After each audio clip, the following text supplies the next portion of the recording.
আমরা আওয়ামী লীগ করি। আমাদের বেশ কিছুদিন যাবত ধরে আমাদের হাজির উজিরার লোক, উজিরা, কামাল গাজী, তারপরে বাবু গাজী, তারপরে আরো নেতা বেতা আছে যারা বিএনপি নেতা বেতা। বাবু গাজী জেলে গেছে, ধরা গেছে। তারপর থেকে ডাইরেক্ট ডিক্লেয়ার দিতে জলিল জনের ফ্যামিলির জানে ভাবে অনেক গুলি করে মাইরে লাগে।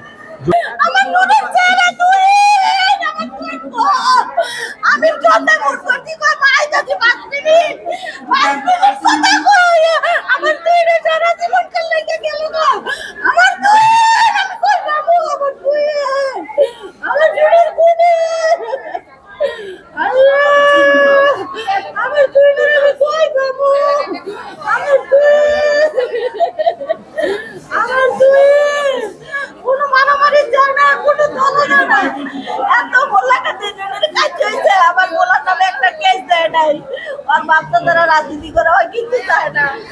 এই আমার বলার লাগে আজরাইলা করতে কি লিখাল্লা আল্লাহ গো আল্লাহ। আমরা আওয়ামী লীগ করি। আমাদের বেশ কিছুদিন যাবত ধরে আমাদের হাজির উজিরার লোক, উজিরা, কামাল গাজী, তারপরে বাবু গাজী, তারপরে আরো নেতা বেতা আছে যারা বিএনপি নেতা বেতা। ওরা হামলা দামলা দিতেছে, হুমকি দামকি দিতেছে। আমাদের বলতে তোরা এলাকা থেকে চলে যাবি, তাহলে তো একজনের দূরে দূরে ঘুরে করে মাইরা লাভ। উজিরা ফোন দেওয়া ট্রেড করে, আমার ভাই ব্রাদারও ট্রেড করে, আমার চাচারে ট্রেড করে। আমার চাচার একজনের জেলেও পাঠাইছে, মিথ্যা মামলায় জেল খাটাইতেছে। জেলে যাওয়ার পর থেকে আমাদের উপরে অনেকবার হামলা করছে। আমরা স্কুল মাঠে যাইতে পারি না, জেলে গুলি করে, বোমা মারে, ত্রাসের সৃষ্টি করছে। তো কিছুদিন আগে একটা গ্যাঞ্জাম হয়েছে, আপনারা শুনছেন। এলাকার আমাদের হামলা দিচ্ছে, আমাদের মাইক ভুল করছে। তারপর থেকে যখন 2 দিন আগে বাবু গাজী জেলে গেছে, ধরা গেছে। তারপর থেকে ডাইরেক্ট ডিক্লেয়ার দিতে জলিল জনের ফ্যামিলির জানে ভাবে অনেক গুলি করে মাইরে লাগে।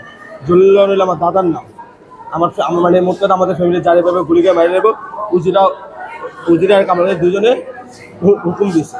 ওরা জানে ভাবে আজকে কারেন্ট ছিল না, প্রায় আনুমানিক 9:30 দিয়ে কারেন্ট চলে গেছে। তো আমরা সবাই হাঁটতে বাইরেছি। তো আমি স্কুল মাঠে ছিলাম, তখন আমি শরীর ভালো, আমি অসুস্থ। তো আমি বলতেছি ভাই তোরা থাক, আমি বাসায় যা শুয়ে থাকি, আমার ভালো লাগতেছে না। কাছে তো আমার ভাই তুই নয় কইতেছে ভাই তুমি যাও, তা আমরা একটু পরে আইতেছি। ও তারা সামনে গেছে এটা হাঁটতে। সামনে যাওয়ার পথেই লিটন আর 1 নম্বর 2 নম্বর থেকে কিছু লোকজন আসছিল। শুনতেছিলাম যে আমাদের যে কোনো সময় আমাদের হামলা দেবে, আমাদের মারবে। ওরা হামলা দেবে, আমাদের উপরে হামলা দেবে, মারবো।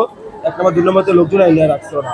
তো যখন একটু সামনে গেছে, মুন্সিয়াদি প্রাইমারি স্কুল থেকে একটু আগায় যায়, ওই মুন্সিয়াদি স্বাস্থ্য কমপ্লেক্সের সামনে ওরা গেছে। তখনই দেখে লিটন ওখানে একটা মাচার মতো আছে, বসার মতো জায়গা, ওইখানে অস্ত্র নিয়ে বসে আছে। ও যখন দেখে পিছনের দিকে দৌড় দিচ্ছে, তখনই অনেক গুলি করছে। গুলি করার পরে তখন আমরা শব্দ পায়ে দৌড়ে গেছি ওরা হাসপাতাল নিয়ে আসার পথে। যখন আমরা ডালিকান্দি আসছি, তখন আমাদের ভাই আমার বাচ্চা, আমি বাঁচতে চাই, আমি মরতে চাই না, লিটনে আমার গুলি করছে, আমার বাচ্চা ভাই। এতে কল্পর জ্ঞান হারা ফেলছে। তারপরে আর কিচ্ছু বলতে পারেনি। এটাই মূল ঘটনা। উজিরার ডাইরেক্ট একটাই কথা, আমাদের বংশের যারাই পাইবো তারই গুলি করে মাইরা লাগবে।